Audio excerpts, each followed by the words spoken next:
Christmas ആഘോഷ നിറവിൽ Gulf രാജ്യങ്ങളും UAE-യിലെ വിവിധ ദേവാലയങ്ങളിൽ നടന്ന പ്രത്യേക പ്രാർത്ഥനാ ചടങ്ങുകളിൽ നിരവധി വിശ്വാസികൾ പങ്കുകൊണ്ടു.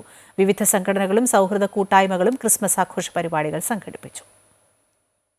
UAE-യിലെ വിവിധ ക്രൈസ്തവ ദേവാലയങ്ങളിലും വീടുകളിലുമൊക്കെ ക്രിസ്മസ് ആഘോഷങ്ങൾക്കായുള്ള ഒരുക്കങ്ങൾ ആഴ്ചകൾക്ക് മുൻപേ തുടങ്ങിയിരുന്നു. പുൽക്കൂടൊരുക്കിയും ക്രിസ്മസ് മരങ്ങൾ അലങ്കരിച്ചും വിശ്വാസികൾ ഒരുക്കങ്ങളുടെ ഭാഗമായി. ഇന്നലെ മുതൽ ദേവാലയങ്ങളിൽ ക്രിസ്മസിനോടനുബന്ധിച്ചുള്ള പ്രത്യേക പ്രാർത്ഥനാ ചടങ്ങുകളും ആഘോഷ പരിപാടികളും ആരംഭിച്ചു. വിവിധ ക്രൈസ്തവ ദേവാലയങ്ങളിൽ പുലർച്ചെ നടന്ന പ്രാർത്ഥനാ ചടങ്ങുകളിൽ നിരവധി വിശ്വാസികൾ പങ്കുകൊണ്ടു.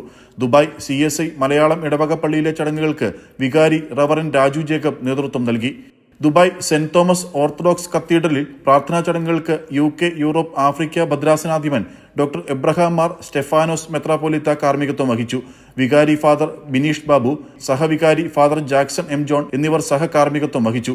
തുടർന്ന് വിവിധ ആത്മീയ കൂട്ടായ്മകളുടെ നേതൃത്വത്തിൽ കരോൾ ഗാനാലാപനവും ഉണ്ടായിരുന്നു. പ്രവൃത്തി ദിനമായതിനാൽ ആഘോഷങ്ങൾ വൈകിട്ടത്തേക്ക് മാറ്റിവെച്ചിരിക്കുകയാണ് നിരവധി പ്രവാസികൾ. കുറച്ചു ദിവസം അവധിയെടുത്ത് ക്രിസ്മസ് ആഘോഷിക്കാൻ നാട്ടിലേക്ക് പോയ പ്രവാസികളും ഏറെയാണ്. സൗഹൃദം പങ്കിട്ടും സ്നേഹ സമ്മാനങ്ങൾ കൈമാറിയും ഒരുമിച്ചുകൂടി ക്രിസ്മസ് ദിനം ആഘോഷമാക്കുകയാണ് പ്രവാസികളും. Amrita news, Dubai.